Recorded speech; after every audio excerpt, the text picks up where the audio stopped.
आपको उसमें सत्यार्थ प्रकाश देखेगा, सिद्धांत मिलेगा, तर्क मिलेगा। आर्योदीश्य रत्नमाला देखेगा, परिभाषाएं मिलेंगी। व्यवहार भानु देखेगा, व्यवहार की शिक्षा मिलेगी। लेकिन जो आर्य अभिविनय है उसमें यदि आपको देखना है तो उसमें ऋषि दयानंद का परमात्मा के प्रति प्रेम दिखाई देता है। उसमें एक मंत्र आता है, गणानां त्वा गणपति हवामहे। उस मंत्र के अंदर ऋषि दयानंद कहते हैं कि हे परमात्मा, तुमने यदि बहुत देरी करी तो हमारा कोई ठिकाना नहीं है। ऐसी बात ऋषि दयानंद से आप किसी और पुस्तक में सुन ही नहीं सकते उनके में। ये क्या है? उनका परमात्मा के प्रति प्रेम। उसी पुस्तक के अंदर एक मंत्र आता है, धृते द्रिमहा, जिसकी अंतिम पंक्ति है, मित्रस्य चक्षुषा समीक्षामहि। उस मंत्र का अर्थ करते हुए ऋषि दयानंद लिखते हैं कि प्रेम ही परम धर्म है। क्या है परम धर्म? प्रेम ही परम धर्म है। देखो, मैं एक शिक्षक हूँ और शिक्षक क्या करता है? वो पढ़ाता है और पढ़ाने के बाद में क्या लेता है? परीक्षा। तो मेरी बातों को ध्यान से सुनो। मैं आपकी परीक्षा भी ले सकता हूँ, मैं आपसे पूछ भी सकता हूँ। तो ऋषि क्या कहते हैं? प्रेम ही परम धर्म है। और मैं ये बात कहता हूँ, इस संसार में जो कुछ भी शुभ है वो सब प्रेम के अंतर्गत ही आता है।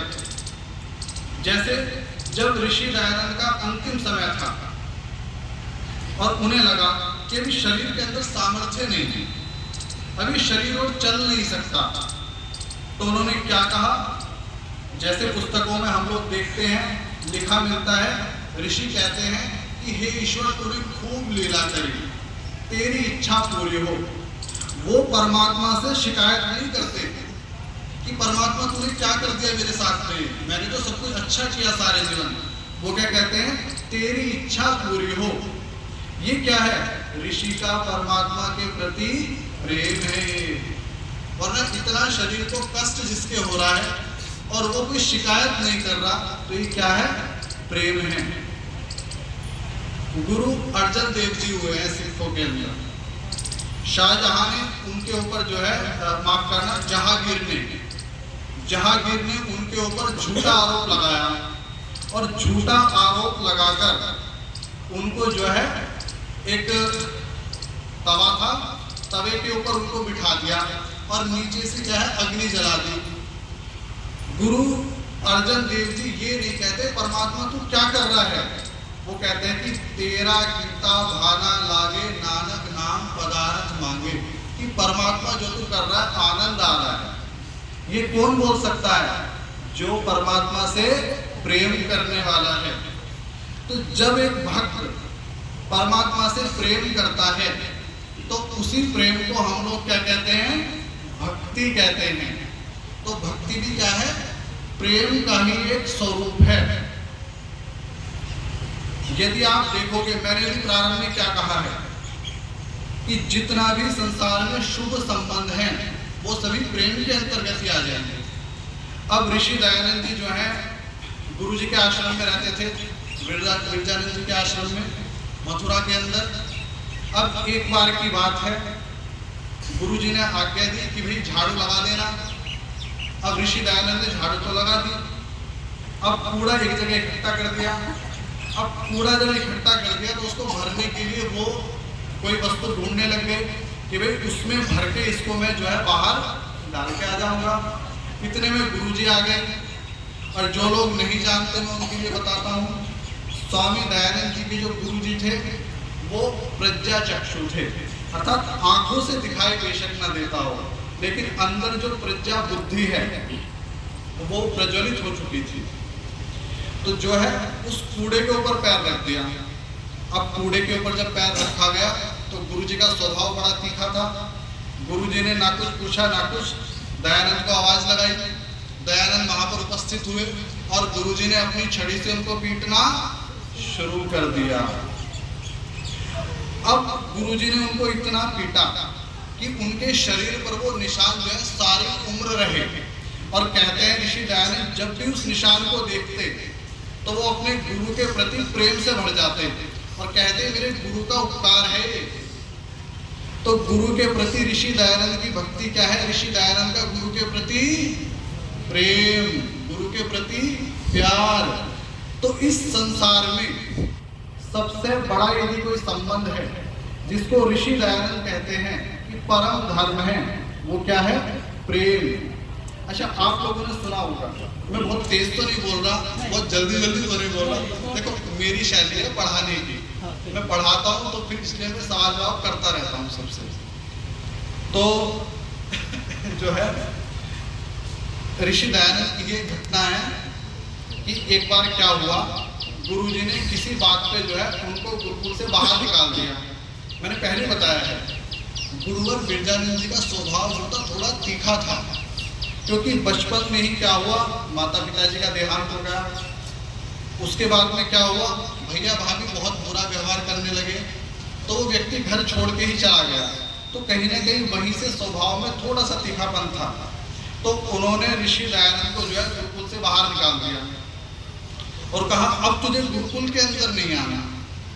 तो उस समय जो है मथुरा के अंदर जो गुरुजी का आश्रम था, वहीं पर एक व्यक्ति रहता था जिसका नाम था नयन सुख जड़िया।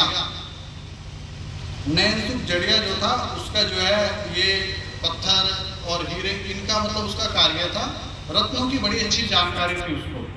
तो उसने गुरुजी से कहा कि गुरुजी देखो, ये जो दयानंद है ये सन्यासी है और सन्यासी का आपके साथ इस प्रकार का व्यवहार ठीक नहीं है। अब जब ये बात ऋषि दयानंद को पता चली तो उन्होंने नयन सुख जड़िया की तारीफ नहीं करी। उन्होंने ये नहीं कहा कि तूने मेरा साथ दिया, तूने बड़ा अच्छा किया, बल्कि उन्होंने क्या कहा, उन्होंने कहा तूने मेरा बहुत बड़ा जो है अपकार किया। क्यों? क्योंकि गुरुजी का मेरे प्रति प्रेम ही तो है, जो मुझसे शिकायतें करते हैं, जो मुझे पीट भी देते हैं, जो मुझे दंड भी दे देते हैं। और देखो ऋषि दयानंद को जब आप पढ़ोगे तो आप जानना कि ऋषि दयानंद जो है गुरुजी के लिए जो पीने का पानी था यमुना जी से लेके आते थे। कल ही नरेंद्र जी ने हमको यमुना जी के दर्शन कराए हैं। तो वो यमुना जी के बहुत गहराई में जाके वहां से लेके आते थे ताकि शुद्ध जल मिल सके। अब ऋषि दयानंद गुरु जी की इतनी सेवा करते हैं, तो ये गुरु की सेवा क्या है, इसको आप क्या कहोगे? गुरु के प्रति प्रेम, यानी परमात्मा के प्रति एक भक्त की जो भक्ति है वो भी क्या होता है? प्रेम। एक गुरु के प्रति उसके शिष्य की जो भक्ति होती है वो भी क्या होता है? प्रेम। जब हम छोटे थे आप सभी ने भी सुना होगा कि एक कहानी आती थी कि एक गुरुकुल था, उस गुरुकुल के अंदर बड़े सारे शिष्य रहते थे। तो एक बार क्या हुआ, बहुत अधिक बारिश पड़ी, तो गुरुजी ने शिष्यों से कहा कि देखो पानी जो है खेत के अंदर ना आ जाए, तो जो खेत है उसकी मेड़ जो है उस पर मिट्टी लगा के आ जाओ। तो एक शिष्य था, शिष्य का आरुणि नाम था। अब शिष्य जो है वहां पर गया, उसने बड़ी कोशिश करी मिट्टी लगाने की। जब भी वो मिट्टी लगाता पानी जो है उस मिट्टी को बहा ले जाता। बरसात बहुत तेजी से पड़ रही है, तो आरुणि ने क्या किया, आरुणि जो है जो जगह थी जहां से पानी बह रहा था उस जगह पर खुद लेट गया। रात का समय था, सुबह हो गई, गुरुजी को चिंता हुई। देखो खाली शिष्य ही थोड़ी ना प्यार करता है गुरुजी से, गुरुजी भी तो करते हैं। अब नरेंद्र जी कहते हैं 1 साल में आए हैं, ये क्या है? प्रेम। ये क्या है? प्रेम। तो जो आरुणि है, आरुणि उस मेड़ के ऊपर लेट गया। अब उसके बाद में होता क्या है, गुरुजी ने सोचा कि ये आरुणि नहीं आया, रात को भेजा था, कहाँ गया? तो वो जाके देखते हैं तो आरुणि जो है पानी को रोकने के लिए उस जगह पर लेटा हुआ है ताकि गुरुकुल का कुछ नुकसान ना हो जाए, खेती का कुछ नुकसान ना हो जाए। तो जब गुरुजी ने देखा, गुरुजी ने उसको उठाया, सारा शरीर उसका तपा पड़ा है बुखार से, तो गुरुजी ने गले से लगा दिया। तो ये क्या है? ये भी क्या है? गुरु के प्रति प्रेम। और देखो मेरा विषय क्या है, मेरा विषय क्या है, आपको प्रेम के दर्शन कराने के हर संबंध में कहीं ना कहीं प्रेम ही होता है।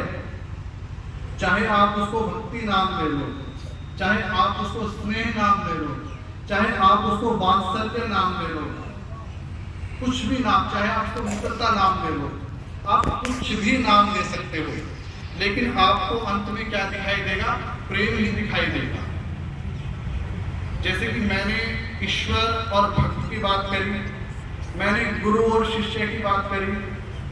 हम लोग इस संसार में यदि जो पति पत्नी की जो आदर्श जोड़ियां होती हैं उनका नाम लेते हैं तो सबसे पहले कौन सा नाम आता है, क्या आप बताएंगे मुझे? किसका नाम आता है सबसे पहले? किसका नाम आता है? राम और सीता का। इसलिए बहुत से लोग कहते हैं श्यावर रामचंद्र की जय, क्योंकि उनका नाम आता है दोनों का। अब राम जो है, होता क्या है, जब राम जी को वनवास दिया गया, माता केकई जो है उन्होंने जो दशरथ जी के उनसे 2 वर मांगे और वर के बल में क्या है, राम जी का वनवास और दशरथ का क्या मांगा, राज्य अभिषेक। नरेंद्र जी मुझे बता देना मेरा टाइम कितना है, क्योंकि मैंने नहीं देखा, ठीक है, मुझे बता देना। हाँ ठीक। तो हुआ क्या, 2 वर मांगे। पहले क्या था, राम का वनवास और भरत का राज्य अभिषेक। तब राम जी ने विचार किया कि ठीक है, पिताजी की आज्ञा है, और पिता की आज्ञा मानना भी क्या है, पिता के प्रति, जिसको आप पितृ भक्ति कहते हो, वो भी क्या है, पिता के प्रति। वरना तो आज झगड़े हो जाते हैं। यहाँ तक दशरथ जी ने ये भी विचार किया कि राम बगावत कर दे, क्योंकि वो नहीं चाहते थे, पिता भी नहीं चाहते थे कि बेटा जाए, क्योंकि पिता का तो बेटे के प्रति प्रेम था, लेकिन कुछ वचन थे, कुछ मर्यादाएं थी, उनका पालन बड़ा जरूरी था। तो गोस्वामी तुलसीदास जी के रामचरितमानस में आता है कि राम जी ने सोचा कि मैं अकेला चला जाता हूँ। अब जब ये बात सीता जी को पता चली तो सीता जी ने क्या कहा कि देखो, हमने विवाह करा था और विवाह के अंदर हमने क्या वचन दिया था कि हम सुख और दुख में एक दूसरे का बोलो साथ देंगे। अभी तो जीवन में सुख था, राज्य के अंदर थे, हर प्रकार की वस्तुओं का उपयोग कर रहे थे, लेकिन अब जीवन में कष्ट आ रहा है, तो अब आपको कैसे छोड़ दूं?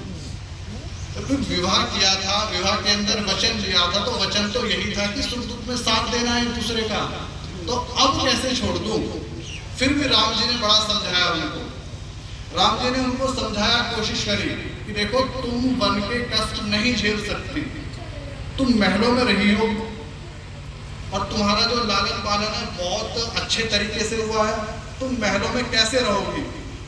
तो गोस्वामी तुलसीदास जी लिखते हैं कि सीता जी जो है राम जी से कहती हैं कि तुम्हारे साथ जो है रहकर जो ये वन है, जो ये पर्णकुटी है, ये मैं महल की तरह मानूंगी, क्योंकि तुम्हारा साथ मेरे साथ रहेगा। जो वहाँ के पशु पक्षी हैं उनको मैं एक परिवार की तरह मानूंगी, ठीक, और जो भी कुछ हमको वहाँ खाने के लिए मिलेगा वही हमारे लिए क्या होंगे, पकवान होंगे। राम जी ने फिर भी समझाने की कोशिश करी, तो लिखते हैं कि जब राम जी को लगा कि सीता जी जो है कहीं अपने प्राण न त्याग दे प्रेम के कारण, पति के प्रेम के कारण, तो उन्होंने कहा कि भाई अब तो इसको ले जाना पड़ेगा। तो ये क्या है, ये पति पत्नी के बीच का जो प्रेम है। तो क्या आपको नहीं लगता कि संसार में जो भी शुभ है, जो भी अच्छा संबंध है, उस सब के मूल में क्या है, प्रेम है। जब राम जी की बात चल रही है तो मैं कुछ और घटनाएं भी आपको बताता हूँ। स्वामी श्रद्धानंद जी की, स्वामी श्रद्धानंद जी जो थे, आप सभी ने नाम सुना होगा, कुछ ने शायद ना भी सुना हो। स्त्री शिक्षा के लिए जो बहुत महत्वपूर्ण योगदान है, ऐसा कहते हैं जो पहला गुरुकुल खुलवाया गया कन्याओं के लिए, वो स्वामी श्रद्धानंद जी के द्वारा ही खुलवाया गया। और जो गुरुकुल कांगड़ी है, जिसमें से बहुत सारे स्नातक निकलते हैं, वो भी जो है स्वामी श्रद्धानंद जी के द्वारा ही बनवाया गया। स्वामी श्रद्धानंद जी ने जो है आज़ादी के आंदोलन में भी बहुत सारे कार्य करे। स्वामी श्रद्धानंद एक ऐसा सन्यासी है एक ऐसा सन्यासी है या कहीं एक ऐसा सनातनी है जिसने जामा मस्जिद पर जाकर उपदेश दिया। ये अभी तक का इतिहास है। किसी सनातनी ने या आपकी भाषा में कहूँ किसी हिंदू ने या किसी आर्य ने कभी भी जामा मस्जिद के ऊपर उपदेश नहीं दिया है। लेकिन स्वामी श्रद्धानंद जी ने जो है जामा मस्जिद के ऊपर जाकर उपदेश दिया। आज हमारे देश के अंदर अभी एक नई फिल्म रिलीज हुई है द केरला स्टोरी। उसमें क्या है कि बताया गया है कि किस तरह कन्वर्जन हो रहा है, किस तरह हिंदुओं को मुस्लिम बनाने का प्रयास करा जा रहा है, किस तरह लड़कियों जो लड़कियां होती हैं उनको बहलाकर फुसलाकर जो है इस्लाम के अंदर जो है कन्वर्ट करा जा रहा है। लेकिन ये समस्या स्वामी श्रद्धानंद जी को बहुत समय पहले पता चल चुकी थी, तो उन्होंने क्या शुरू किया, शुद्धि आंदोलन। और जो लोग उस समय मुस्लिम बन चुके थे उन्होंने दोबारा उनको आर्य धर्म के अंदर क्या किया, दीक्षित करा। तो मैं ऐसे स्वामी श्रद्धानंद जी के बारे में बता रहा हूँ कि उनकी पत्नी का देहांत बहुत कम उम्र में हो गया। 4 बच्चे थे, 2 लड़कियां थी, 2 लड़के थे। सबसे बड़ा जो बेटी थी उसकी 8 साल की उम्र थी और सबसे छोटा जो बेटा था उसकी केवल 2 साल की उम्र थी। अब उम्र तो ज़्यादा नहीं थी, होगी कितनी, 33-34 साल होगी। अब 33-34 साल तो उम्र बहुत ज़्यादा नहीं होती। चाहते तो विवाह भी कर सकते थे। अच्छे वकील थे, बहुत बड़ी कोठी बनाई हुई थी। पिताजी भी जो है सरकारी उसमें बहुत अच्छी पोस्ट पे थे। यानी किसी चीज़ की कमी नहीं थी स्वामी श्रद्धानंद जी के पास में। और क्या आपको लगता है कि उनको ये कहा नहीं होगा कि उनको विवाह करने बच्चे छोटे हैं? उन्होंने कहा होगा, नहीं कहा होगा? कहा तो होगा। लेकिन जिस समय पत्नी का देहांत हुआ और उसकी अर्थी को सजाया गया और जब अंतिम समय उसको जो है अग्नि देने का समय आया, तब स्वामी श्रद्धानंद जी ने एक बात कहा। उसने कहा, देवी जिस दृष्टि से मैंने तुम्हें देखा है इसके बाद उस दृष्टि से किसी दूसरी स्त्री को मैं नहीं देखूंगा। ये क्या है, स्वामी श्रद्धानंद जी का पत्नी के प्रति क्या है, पत्नी के प्रति क्या है, प्रेम। यही रामचंद्र देहलवी जी हुए हैं, बहुत बड़े शास्त्रार्थकार हुए हैं। इतने अच्छे कुरान के शास्त्रार्थकार हुए हैं वो कि जिस समय कुरान का शास्त्रार्थ करते थे उनका उच्चारण मूल्य मौर्यों से भी ज्यादा अच्छा होता था। उन्होंने भी पत्नी के देहांत पर यही प्रतिज्ञा करी कि अब दूसरा विवाह नहीं करना है। ये क्या होता है, पत्नी के प्रति प्रेम। संबंध कोई भी हो, चाहे पिता पुत्र का हो, चाहे भक्त और भगवान का हो, चाहे गुरु और शिष्य का हो, चाहे पति और पत्नी का हो, होना क्या चाहिए सब संबंधों के अंदर, प्रेम। अब हमने इतने सारे संबंध की बात कर ली, 2-4 संबंधों की और बात कर लेते हैं, क्योंकि मैं तो आपको दिखाने ही चाहता हूँ कि हर संबंध के अंदर प्रेम ही होता है। और कबीरदास जी ने बड़ी सुंदर बात कही है, पोथी पढ़ जग भया, पंडित भया न कोई, ढाई आखर प्रेम के पढ़े सो पंडित होई। पोथियों को पढ़ना चाहिए, शास्त्रों को पढ़ने से शास्त्रों की रक्षा होती है। आपको सत्यार्थ प्रकाश पढ़ना चाहिए, ऋषि दयानंद के अन्य ग्रंथ भी पढ़ने चाहिए, आपको उपनिषदों का पाठ भी करना चाहिए, वेदों की ऋचाएं भी आपको पढ़नी चाहिए।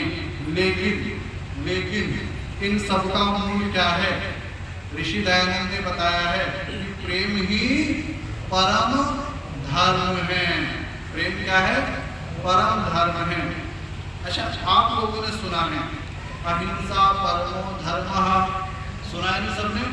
अहिंसा क्या है, अहिंसा क्या है, परम धर्म है। अहिंसा को क्या बताया है, परम धर्म है। सर्वदा सर्वथा सर्व प्राणिनां अनभिद्रोहः ज्ञेयः अहिंसा, यानी हर समय हर काल में हर प्राणी के साथ वैर भाव को छोड़ देना ही क्या है, अहिंसा है। और अहिंसा भी क्या है, जब आपके मन में किसी के प्रति किसी प्रकार का द्रोह नहीं रहता तो आप उसको क्या कहोगे, बोलो, अरे अब तो बोल दो, क्या कहोगे उसको, प्रेम।